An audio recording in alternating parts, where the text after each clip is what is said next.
아내들아 남편에게 복종하라. 이는 주 안에서 마땅하니라. 남편들아 아내를 사랑하며 괴롭게 하지 말라. 자녀들아 모든 일에 부모에게 순종하라. 이는 주 안에서 기쁘게 하는 것이니라. 아비들아 너희 자녀를 노엽게 하지 말지니 낙심할까 힘이라. 아멘. 인간관계를 위해서 꼭 필요한 세 가지 말이 있다고 합니다. 혹시 어떤 말인지 여러분 아십니까? 꼭 필요한 세 가지 말이 있습니다. 어떤 말일까요? 혹시 짐작이 가시는 분? 여러분들 자주 쓰시고 많이 아는 말입니다. 사랑합니다. 네, 뭐라고요? 미안합니다. 또 고맙습니다. 이 세 가지 말이 인간관계를 위해서 꼭 필요한 말이라고 합니다.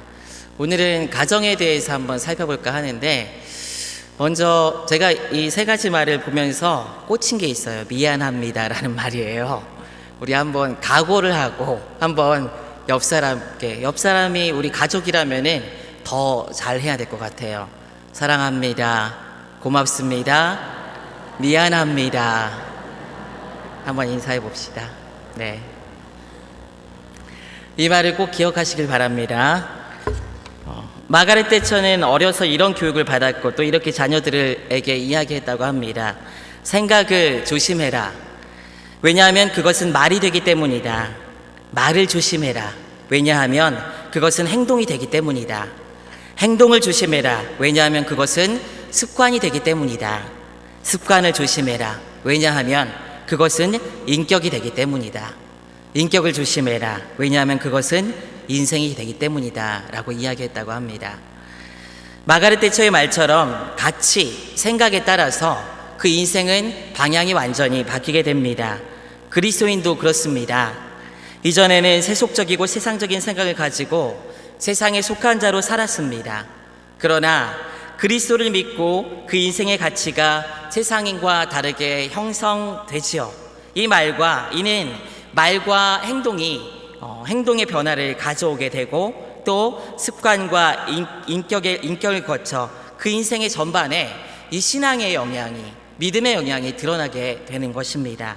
세상과는 다른 삶이 반드시 그리스도인의 삶에 이루어지게 됩니다. 왜냐하면 생각이 바뀌기 때문에 그렇다는 것이죠.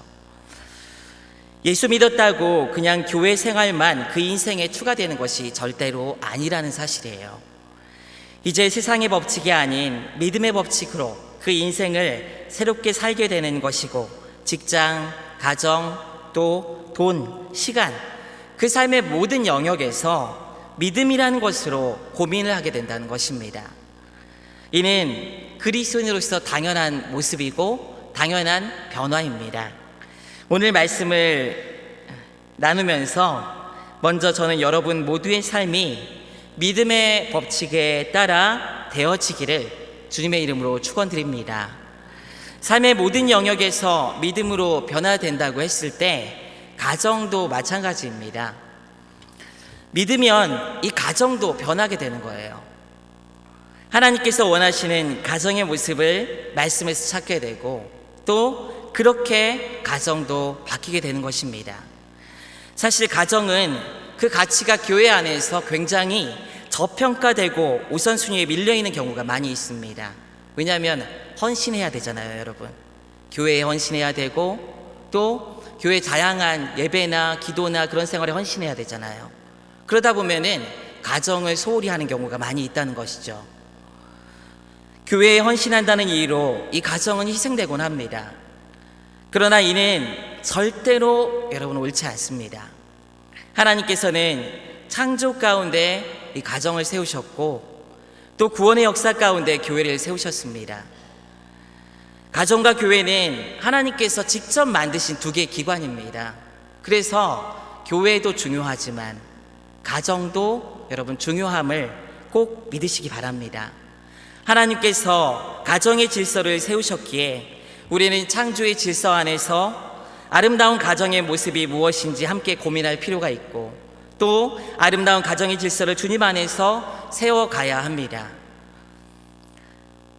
오늘 말씀도 그래서 가정의 질서에 대해서 강조하면서 언급한 말이 있어요. 주 안에서라는 말이 오늘 말씀에서 2번이나 나옵니다. 주 안에서. 이 가정도 주 안에서 세움받은 굉장히 중요한 하나님의 세우신 기관이라는 사실을 여러분 꼭 명심하시기 바랍니다. 주 안에서 세워지는 것이 가정이기에 그리스도인의 가정은 믿음으로 말씀에서 이야기하는 바를 고민하면서 아름답게 세워져 나가야 되는 것이에요. 그러면 먼저 가정의 가장 기본 구성 단위로서 우리는 아내와 남편의 관계에 대해서 한번 생각해 봐야 할 것 같습니다. 남편과 아내는 서로에게 어떤 책임이 있으며 서로에게 어떤 존재일까요, 여러분? 오늘 말씀 골로새서 3장 18절부터 19절까지는 이 말을 잘 압축하고 있습니다. 우리 같이 한번 읽어보겠습니다. 시작. 아내들아 남편에게 복종하라. 이는 주 안에서 마땅하니라. 남편들아 아내를 사랑하며 괴롭게 하지 말라. 교회의 가정을 볼 때 간혹 한국 사회 유교적 가부장 제도가 성경과 맥을 같이 한다고 오해되는 것 같은 느낌을 받을 때가 많이 있습니다. 아내와 남편의 관계가 마치 상하 관계가 있는 것처럼 조금 더 존귀한 존재가 남편이고 아내는 남편을 그냥 따라가는 존재인 것처럼 생각되어지는 것이 성경의 가치다라고 생각하시는 분들이 있습니다. 아내는 남편의 아래에 있는 존재인 것으로 말이죠. 그러나 사실 말로는 여러분들 그렇지 않다라고 이야기하면서도 사실 사는 태도에 있어서는 굉장히 그런 경향을 많이 보일 때가 있습니다. 아내는 남편보다 우선순위에서 밀리는 것이 당연하게 생각되어지고 또 그렇게 받아들이곤 한다는 것이죠. 남편도 아내에 대해서 그렇게 생각하는 경우가 너무나 많다는 거예요. 과거에는 이를 부정할 수가 없었어요. 오늘날도 그러나 이런 생각이 굉장히 지배적인 경우가 많이 있습니다. 사실 저희 어머니도 그래요. 저희 외가댁에 어머니 형제가 4분이 계세요. 어머니 그리고 위에 어머니 오빠가 있고 아래로 동생들이 2이 있습니다. 그런데 외삼촌이랑 큰 외삼촌이랑 저희 어머니랑 연년생인 거예요. 그래서 연년생이다 보니까 과거에는 학교를 좀 늦게 보내기도 하고 일찍 보내기도 하다 보니까 외삼촌이 좀 늦게 들어간 거예요. 그래서 어머니랑 같이 초등학교 그 국민학교 시절을 보내게 되었죠. 그런데 저희 어머니 고향이 신안인데 이 신안에서 이렇게 학교를 진학하려고 하는데 중학교를 진학하려고 하는데 그 외삼촌이 이제 장남이니까 목포 쪽으로, 목포는 좀 신안에서는 또 마치 이렇게 좀 위로 상경하는 그런 분위기가 들어서 목포 쪽으로 학교를 지원해서 간 거예요. 시험 보고. 근데 똑 떨어진 거예요, 거기서. 그러다 보니까 어머니는 그냥 신안에 있는 중학교에 가고 진학을 하고 그렇게 진학을 하려고 했어요. 근데 외삼촌이 떨어지니까 집에서 이렇게 결정을 했어요. 너는 여자니까, 저희 어머니께 너는 여자니까 다음에 가고 오빠를 먼저 보내자. 그래서 어머니가 들어가야 될 그 자리에 외삼촌이 들어갔습니다. 과거에는 이런 일도 있었나 보더라고요. 그러면서 어머니는 여자에게 많은 피해를 보셨지요. 이렇게 남자보다 여자가 더 중요하지 않은 존재로 인식되었고 과거에 우리 사회가요 지금도 뭐 그런 경향이 있고 이것이 가정 안에서도 남편과 아내의 관계를 규정하는 모습으로 이해되었습니다. 그런데 문제는 이런 관계가 성경에서도 증거하고 있다고 생각하는 잘못된 오해입니다. 성경에서도 그렇게 이야기할까요, 여러분? 과연? 어떤 분들은 이런 말씀을 근거로 이야기를 해요. 창세기 2장 18절에 보면 이렇게 이야기합니다. 여호와 하나님이 이르되 사람이 혼자 사는 것이 좋지 아니하니 내가 그를 위하여 돕는 배필을 지으리라 하시니라. 하와를 만드실 때 돕는 배필이라고 이야기를 하죠. 아내는 돕는 존재이기에 도움을 받는 남자가 더 중하고 메인이라고 생각하는 경향이 있습니다. 그래서 한국교회에서 가정의 모습을 보면 아내는 희생을 강요당하게 되고 당연하게 생각하고 남편도 그러는 것이 성경적이라고 오해되어졌습니다. 그러나 이 말씀은 절대로 그렇게 말하는 것이 아님을 여러분 기억하시기 바랍니다. 돕는 배필을 이야기할 때 이것은 결코 상하관계나 주종관계 이런 걸 얘기하는 것이 절대 아닙니다. 돕는 배필은 그냥 남편이 일을 잘하게 옆에서 허드렛 일하고 가정을 책임지는 어떤 그런 존재, 이게 아내가 아니라는 거예요. 이는 원문의 의미를 살펴서 좀 번역을 하면은요, 마주보면서 그 부족함을 채우는 존재예요. 마주보면서 부족함을 채우는 거예요. 가정을 세워가는 데 있어서 남편의 부족함을 마주보면서 채워가는 존재가 이 돕는 배필이라는 것입니다. 아담의 혼자 있는 모습이 좋지 못하여 만든 존재로서 아담의 부족함을 채워나가고 함께 가정을 세워갈 존재이지 결코 아래에 있는 존재가 아니라는 거죠. 이는 서로 부족함을 채우며 함께 가정을 세워갈 상호적 관계를 의미합니다. 단지 아내만 일방적으로 희생을 강요해서는 안 된다는 거예요. 사실 저희 집도 그런 것 같아요. 제가 목회자가 되기까지, 또 저희 아버지가 목회자로서 전라북도 익산에서 목회를 하시기까지 어머니가 참 많은 희생을 하셨다는 생각을 하게 됩니다. 사모이기 때문에 감당해야 된다고 이야기하기도 하고요, 또 아내이기 때문에 그렇게 해야 된다고 이야기하기도 합니다. 그런데 지금 말씀을 제가 막 묵상하면서 드는 생각이, 어머니의 그 한 여자로서의 인생은, 한 개체로서의 인생은 어떤 것일까라는 생각이 들더라고요. 일방적으로 희생을 강요해도 되는 것일까? 여러분, 그럴까요? 그런 것은 아닙니다. 여성도 한 인격이며 그 인생 자체를 존중받아야 합니다. 동등한 존재라는 거예요. 그 삶을 말이죠. 그래서 엄마로서, 아내로서 일방적으로 그 삶을 희생당하고 그것을 그냥 당연하게 생각하는 분위기를 만들어서 그것이 옳다는 식으로 받아들이게 되어 만드는 것은 절대로 옳지 않습니다. 최근에 미투 운동이라고 하여서 여성들의 성추행이나 폭력 문제가 수면으로 조금씩 나오는 분위기가 이 사회 분위기입니다. 그런데 그 이면에는 무엇이 있느냐면 바로 남성 우월주의가 있습니다. 권력을 가진 자가 권력을 가지지 않은 자를 억압하고 희생시키는 그런 남성 우월적인 그런 분위기가 있습니다. 사회적인 측면에서, 또 생리적인 측면에서 여자들은 희생을 강요당하게 되고 그것이 당연한 것처럼 인식되어지곤 합니다.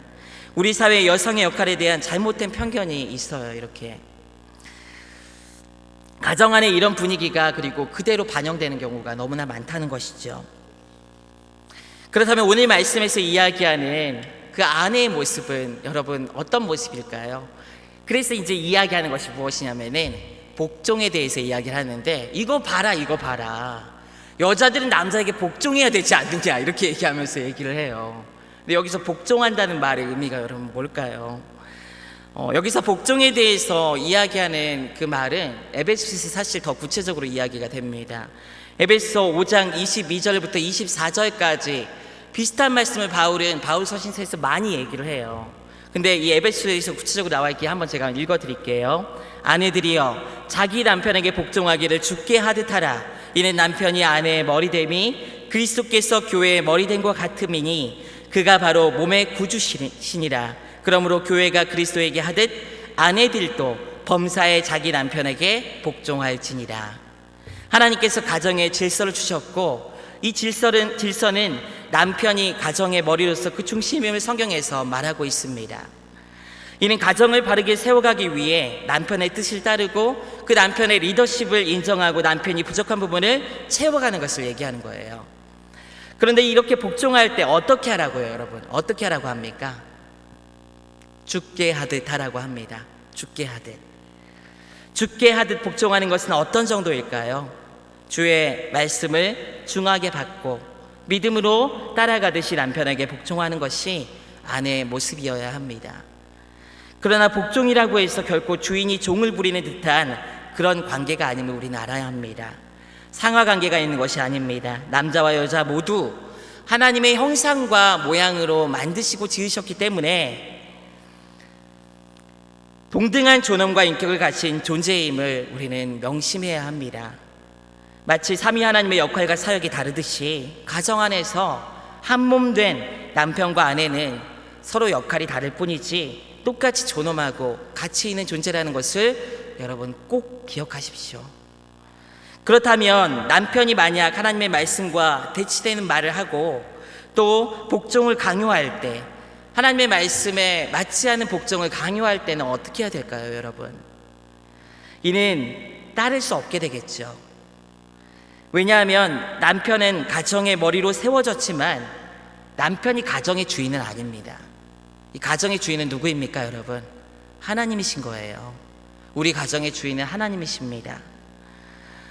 그렇게 하나님의 뜻에 따라 가정을 세우고 말씀이 이루어지는 가정이 되고 약속의 소망이 있는 가정이 되게 하기 위해서 아내는 돕는 역할을 감당할 필요가 있는 것입니다. 그 안에서 무분별하게 남편이 이야기했다고 해서 복종하라고 했다고 해서 죄가 되는 것이고 하나님의 뜻을 따르지 않은 것인데 그것을 복종하라는 것이 절대 아닙니다. 이럴 땐 도리어 남편이 가정을 아름답게 이루어가야 할 책임과 의무가 있기에 남편이 비록 중심을 잡지 못했다 할지라도 하나님의 뜻이 무엇인지 아내가 분별해서 남편에게 지혜롭게 그 길을 갈 수 있도록 제시하고 겸손하게 남편을 따라가는 것이 필요한 것입니다. 이것이 바로 돕는 역할이에요. 이것이 바르게 복종하는 모습임을 아내 여러분들은 꼭 기억하시길 바랍니다.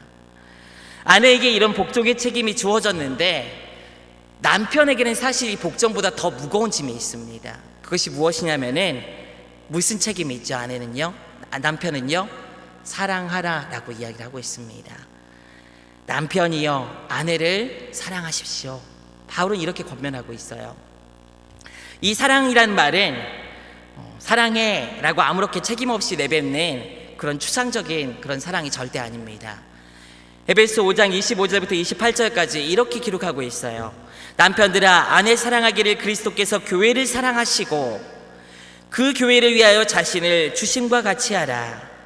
이는 곧 물로 씻어 말씀으로 깨끗하게 하사 거룩하게 하시고 자기 앞에 영광스러운 교회로 세우사 티나 주름 잡힌 것이나 이런 것들이 없이 거룩하고 흠이 없게 하려 하심이라. 이와 같이 남편도 자기 아내를 사랑하기를 자기 자신과 같이 할지니 자기 아내를 사랑하는 자는 자기를 사랑하는 것이라. 그리스도께서 교회를 사랑하신 것처럼 사랑하라 라고 이야기하고 있습니다. 남편은 그냥 사랑해 이렇게 얘기하고 끝나는 게 아니라는 거예요. 그리스도께서 교회를 여러분 어떻게 사랑하셨습니까? 어떻게 사랑하셨습니까? 남편분들 한번 얘기해 보시겠어요? 어떻게 사랑하셨습니까? 죽기까지 사랑하셨습니다. 죽기까지. 가장 낮은 모습으로 이 세상에 오셔서 십자가에 달려서 교회를 위해서 죽으셨습니다. 그리고 교회를 이렇게 사랑하셔서 구원하신 거예요. 남편이 아내를 그리스도께서 교회를 사랑하듯이 사랑하는데 함부로 명령하고 함부로 종부리듯 하고 자기가 뭔가 마음대로 막 하려고 하고 아내를 존중하지 않고 이런 게 있을 수 있겠습니까? 인격적으로 자신보다 낮은 존재로 여기면서 상대한다고요? 절대로 있을 수 없는 일이죠. 최근에 담임 목사님께서 포도나무에 접붙여진 가지에 대해서 포도나무와 가지는 하나라고 하셨음을 기억하십니까? 가정 안에서도 남편과 아내도 마찬가지입니다. 남편이 아내와 만나 가정을 이룬 것을 성경에서는 한 몸이라고 표현을 합니다. 한 몸을 이루었다라고 표현을 해요. 따라서 남편은 아내를 사랑하되 자신을 사랑하는 것과 같이 한 몸 되었기 때문에 그렇게 사랑하는 거예요. 죽기까지 그래서 사랑해야 되는 것입니다. 남편과 아내는 하나입니다.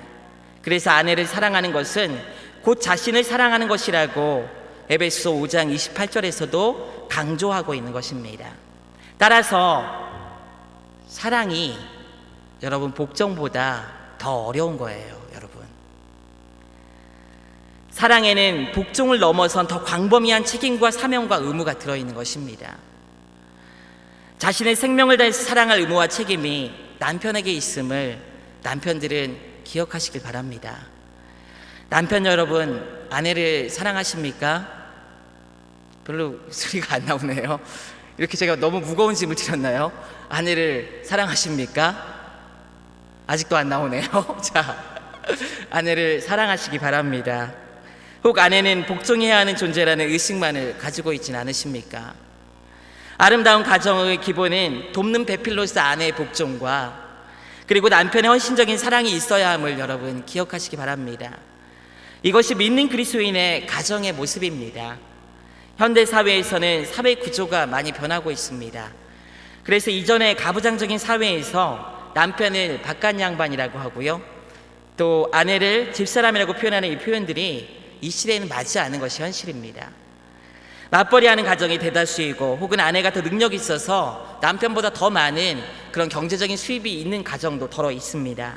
이럴 때 우리는 배우자와 남편의 관계에서 그리스도와 교회의 관계를 기억하고 늘 한 몸임을 먼저 명심해야 합니다.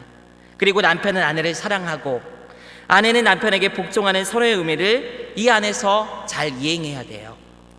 그래서 남편은 사랑하기에 가정의 일을 사랑으로 돌보면서 때로는 이전에 가부장적인 어떤 제도 안에서 아내들이 하는 일들도 남편들이 할 수 있어야 되는 거예요. 이 시대에는. 집안일 혹시 우리 남편분들 한번 물어볼까요? 설거지 해주시는 남편분들이 있으십니까? 혹시요? 네. 장로님 중에 한 분이 손을 이렇게 막 드시네요. 이렇게 티 안 나게 막 이렇게 드시네요. 집안일 열심히 하신 남편분들이 있으십니까? 아내에게 저녁 차려주신 남편분들이 있으세요? 아이들 학교 갈 때 이렇게 챙겨주신 남편분들이 있으십니까? 이 시대에는 이것도 필요합니다. 그것이 사랑하는 남편의 모습이에요. 이 시대에는. 성경 어디에서도 이런 가정일이 아내의 일이라고 명령하지 않았습니다. 그냥 원칙을 얘기했을 뿐이에요. 함께 아이들의 양육에도 공동으로 참여하고 고민도 함께하고 나누어야 합니다. 때로 교회 일을 한다는 명목으로 가정 일을 소홀히 하는 분들을 볼 때가 있습니다. 교회에서 전도한다고, 헌신한다고, 봉사한다고 가정에서 그 역할을 소홀히 하는 모습, 이는 하나님의 기쁨이 여러분 절대로 아닙니다. 주님께서 이렇게 하시는 분들에게 아마 이렇게 말씀하시는 거예요. 하실 거예요. 내가 원하는 것은 그게 아닌데 라고 얘기하실 거예요. 이것은 마치 복음서에서 예수님께서 부모에게 봉양할 의무를 하지 않고 고르반이라고 이야기하는 것처럼 하는 그런 일이라는 생각이 들어요. 가정 안에서 하나님께서 주신 사명을 책임지지 않고 소홀히 하면서 교회에서만 헌신한다고요. 이것은 옳지 않은 신앙의 모습입니다. 주님은 교회와 가정을 다 중요하게 여기신다는 사실을 여러분 꼭 기억하시길 바랍니다. 남편과 아내의 관계에서 우리가 간과하지 말아야 될 것이 한 가지 더 있어요. 너무 완벽함을 서로에게 요구하지 맙시다, 여러분. 부부는 서로 함께 할 때 부족함을 채울 수가 있어요. 우리가 부정하지 못하는 사실은 우리가 다 부족함을 가지고 있는 존재라는 것입니다. 몇 해 전에 제가 사랑과 전쟁, 제가 이걸 좋아하진 않는데요, 이렇게 TV를 보다가 이 프로가 딱 있어서 잠깐 봤어요. 근데 거기서 남편과의 어떤 관계에 대해서 많은 것을 깨달은 아내가 이런 독백을 하더라고요. 근데 제 마음에 참 와닿았어요. 어떤 말이었냐면은 우리는 서로 다 2% 부족한 존재라는 것을 이제 알았습니다. 서로 부족하게 그 부족함을 인정하고 좋은 98%를 보면서 서로 그 부족을 채워주는 남편과 아내가 되어야 합니다. 저도 그래요. 제 아내와 저의 육아관이나 또 경제관 이런 부분들이 굉장히 다를 때가 있습니다. 그리고 저의 부족함도 있고 아내가 저보다 탁월한 부분이 있고요.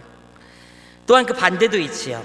이런 서로를 존중하는 가운데, 부족함을 알고 서로를 존중하는 가운데 사랑하고 서로 복종하는 관계를 여러분 잘 유지할 수가 있는 것입니다.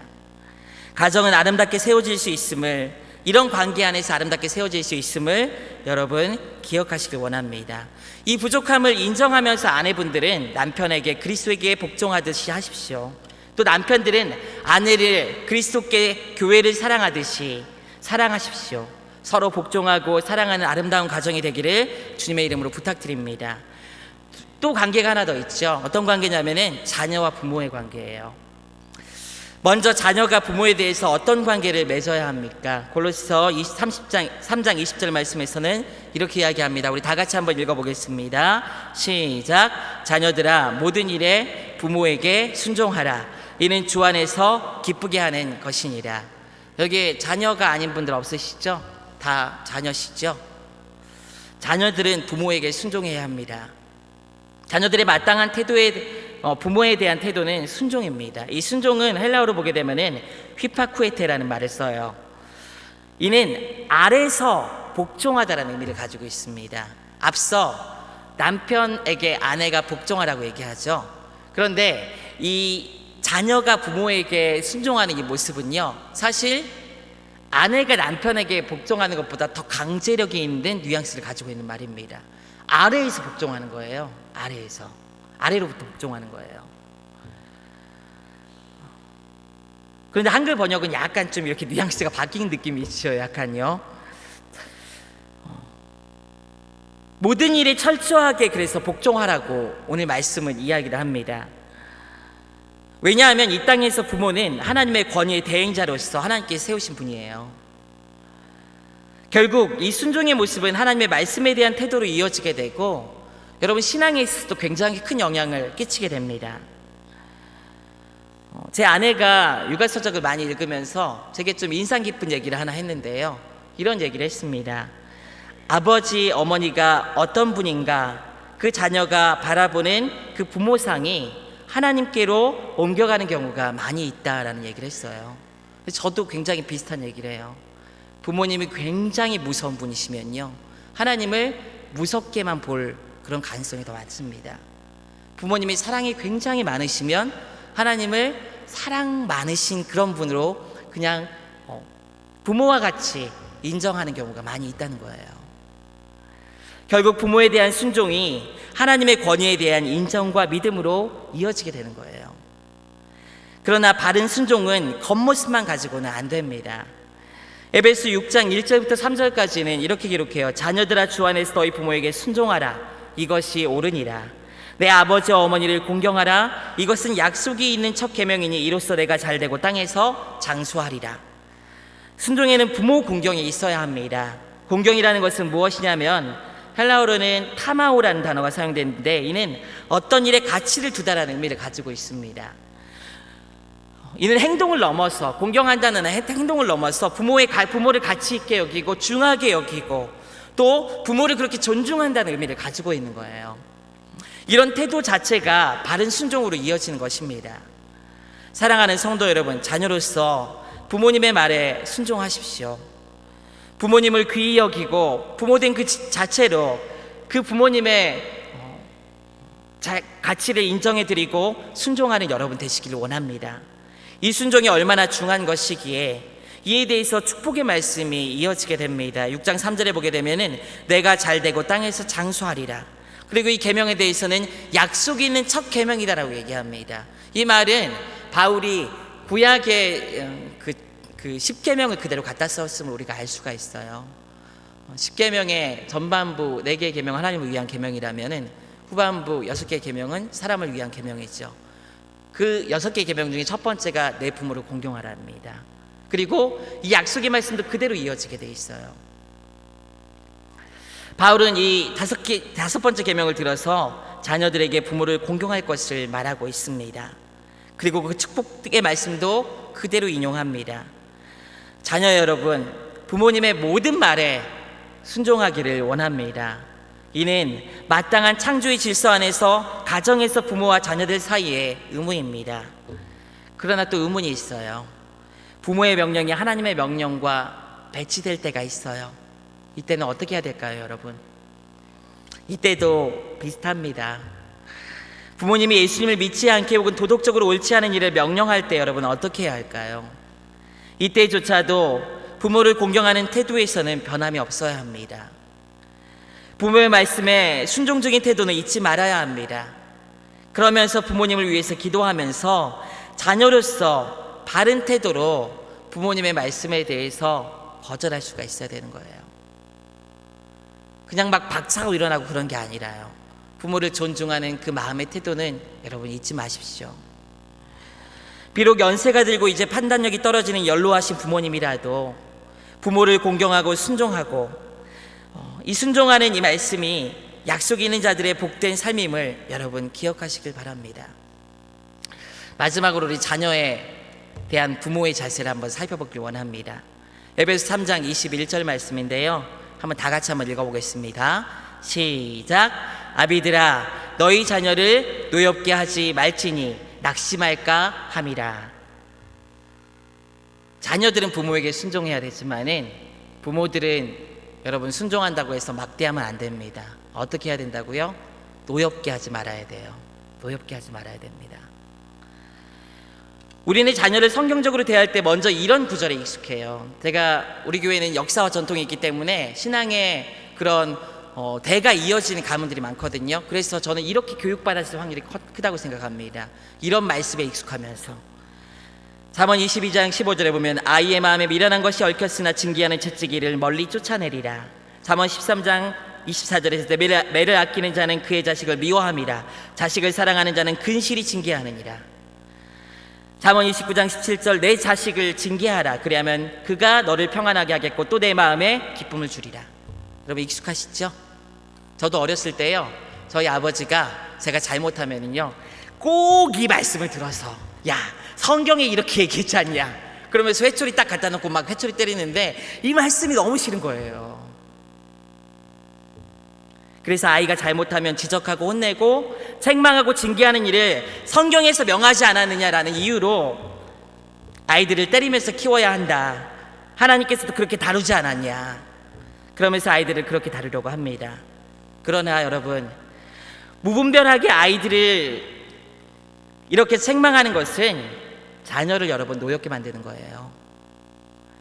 노엽게 하다라는 말은 화나게 하는 것인데 이는 부모가 부모로서의 권위를 바르게 쓰지 않고요 남용하고 우용할 때 생기게 되는 현상입니다. 여러분 혹시 자녀들에게 이 권위를 오용하고 남용하지는 않았습니까? 나는 아닌 것 같나요 여러분?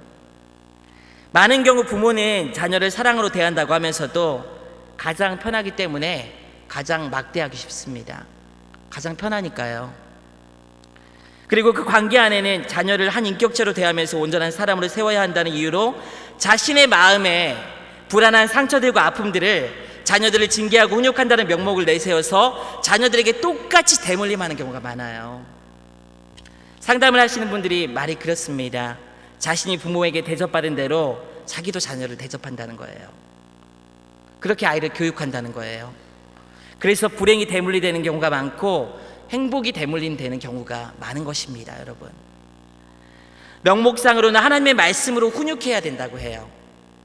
그런데 뒤를 돌아보면 그것이 내 마음에 화를 드러내고 가르치고 훈육한다는 명목으로 힘이 있는 부모의 권력을 가지고 자녀들을 억압하는 경우가 많다는 것입니다. 우리들 마음에 자녀를 바르게 세우고 노엽게 하지 않으면서 하나님의 사람으로 세워가기 위해서 꼭 가지고 있어야 되는 마음이 하나가 있습니다. 의식이 하나가 있어요. 그것이 무엇이냐면은 자녀를 하나님의 한 지체로 존중하십시오. 여러분 존중하셔야 돼요. 자녀는 내게 아닙니다. 여러분 내 가정에게 하나님께서 맡겨주신 거예요. 잘 키우라고. 자녀는 사명이에요. 그래서요 하나님의 사람으로 나에게 맡겨주신 고귀한 인격이고 하나님의 사랑받는 존재라는 귀하게 여기는 마음이 있어야 합니다. 얼마 전에 그 어쩌다 어른이라는 프로그램 봤는데요. 거기 이제 육아 관련해서 유명한 강사가 하나 나왔어요. 김미경 강사라고 와서 얘기를 하는데 자기 일화를 얘기해 주더라고요. 자기 둘째가 너무 막 이렇게 자기 마음대로 막 사는 거예요. 그래서 고등학교 때 예고에 진학했다가 학교에서 자퇴를 맞았다고 합니다. 그때 그 부모가 그 김미경 강사가 자기가 후회하는 말을 자녀에게 했대요. 어떤 말이냐면은 야 내가 창피해서 어떡하냐, 너 때문에 창피해서 어떡하냐 그랬다는 거예요. 근데 여러분 이 말의 이면에는 뭐가 있을까요? 자녀를 인격체로 대하지 않는 거예요. 자녀를 자기 삶을 자기를 반짝이게 하는 도구로 여기는 거예요. 그거는요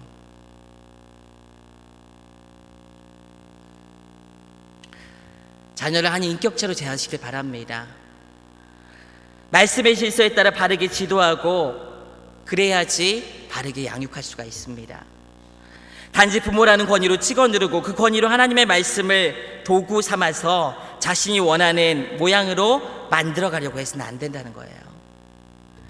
성경은 징계, 훈계 이야기를 분명히 하고 있어요. 이스라엘을 징계하신 하나님의 모습도 우리는 봅니다. 그런데 여러분, 그것보다 훨씬 더 많은 본문에서 하나님께서 아파하시면서 사랑하는 모습을 더 많이 보여주고 있습니다. 성경은. 우리가 하나님의 그런 사랑을 받은 존재이기에 우리도 자녀들을 그렇게 사랑해야 합니다. 저도 우리 아이들 둘을 키우면서 참으로 많이 회개를 하고 참으로 많이 미안할 때가 있습니다. 지금도 물론 가끔 열불날 때가 있어요. 그러나 사랑하기에 인내하고 가르치고 존중하려고 지금도 마음을 내려놓으려고 합니다. 혹시 이 자리에 여러분 지금까지 자녀를 키워오시면서 자녀를 대하실 때 노엽게 하신 기억들이 있으십니까? 혹 자녀에 대한 존중 없이 훈육하신 분들이 있으십니까? 제가 아까 인간관계를 개선하는 3가지 말을 말씀드렸죠. 무슨 말이 여러분 생각나십니까? 미안합니다. 우리 자녀들도 알아들어요, 여러분. 정말 부모가 마음을 다해서 미안하다고 얘기할 때 우리 자녀들도 그 사과를 받아주게 됩니다. 그런 때 치유들이 있는 거예요. 사실 혼내고 화내는 것이 가장 쉬운 방법이더라고요. 저도 보니까 말 안 들을 때 가장 쉽게 조용하게 하는 방법, 말 잘 듣게 하는 방법. 저도 제 첫째를 키우면서 그런 경험을 했어요. 그런데 어느 순간 제 아들이 너무 말 잘 듣는 모습을 보니까 제 마음이 막 아프더라고요. 너무 말 잘 듣는 모습을 보니까 제 마음이 너무 아프더라고요. 아이들은 아이답게 커야 합니다. 부모로서 바르게 키워나가기 위해서 여러분 자녀들을 꼭 존중하십시오.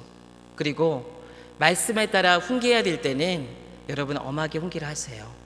그러나 그 바탕에는 반드시 사랑이 있어야 됨을 여러분 믿으시기 바랍니다. 여러분의 분노와 화가 그 징계 가운데 나타나면 안 되는 거예요. 그래서요. 말씀을 맺겠습니다. 하나님께서 교회와 더불어 제정하시고 세우신 기관인 가정의 중요성을 여러분 꼭 인식하시길 원합니다. 아내는 남편에게 죽게 하듯이 복종하고 남편은 아내를 그리스도가 교회를 사랑하듯이 사랑하십시오. 서로 돕는 배필로서 상호간의 존중과 사랑 그리고 상호간의 복종과 순종이 그 가운데 있어야 함을 여러분들 마음에 꼭 새기시기 바랍니다. 가부장적인 사회의 모습이 성경의 모습이라고 착각하지 마시고 시대에 맞게 아내를 사랑하시고 남편의 말에 순종하는 삶을 고민하면서 살아가는 믿음의 가정 되기를 원합니다. 자녀된 이들은 부모의 말씀에 순종하십시오. 부모이기에 순종하십시오. 다른 조건이 아니라 나를 이 세상에 있게 하셨으며 또 하나님께서 부모와 같이 우리를 낳았고 그렇게 사랑하셨듯이 부모를 통해서 하나님을 알게 하고 부모를 통해서 나의 삶을 영위시키셨습니다. 부모는 그 자체로 공경의 대상이며 그 말에 순종해야 합니다. 그리고 부모된 이들은 자녀를 노엽게 하지 말고 한 인격체로 사랑하며 아껴하며 존중하며 하나님께서 맡겨주신 선물로 인식하고 하나님 앞에 가장 귀한 모습으로 올려드리길 원합니다. 훈육이라는 이름으로 자신의 내면의 상처를 그대로 자녀들에게 주는 어리석은 부모가 되지 마십시오. 사랑하고 아끼고 존중하여 그 사랑에서 오는 아픔을 감내하면서도 쉬운 방법이 아닌 장인이 마치 도기를 빚는 것과 같이 이 자녀를 하나님 앞에 귀하게 빚어드릴 수 있는 여러분 되시길 원합니다. 말씀으로 훈육하고 가르치시고 자녀의 앞길을 여시는 지혜로운 부모가 되기를 원합니다. 이것이 아름다운 가정임을 여러분 기억하십시오. 가족 구성원들 하나하나가 이렇게 맡겨진 일들을 잘 감당할 때 이 시대의 가정들은 바르게 회복될 수 있음을 기억하시고 하나님 믿는 자라고 입으로만 이야기하는 것이 아니라 하나님께서 기뻐하신 아름다운 가정을 몸소 세워가실 수 있는 여러분 되시기를 주님의 이름으로 축원드립니다. 기도하겠습니다. 하나님 감사합니다. 우리에게 허락하신 믿음의 가정, 하나님께서 기뻐하신 모양대로 아름답게 세워갈 수 있는 믿음의 치를 낼 수 있도록 인도하여 주시옵소서. 감사드리오며 살아계신 우리 주 예수 그리스도의 이름으로 기도드립니다. 아멘.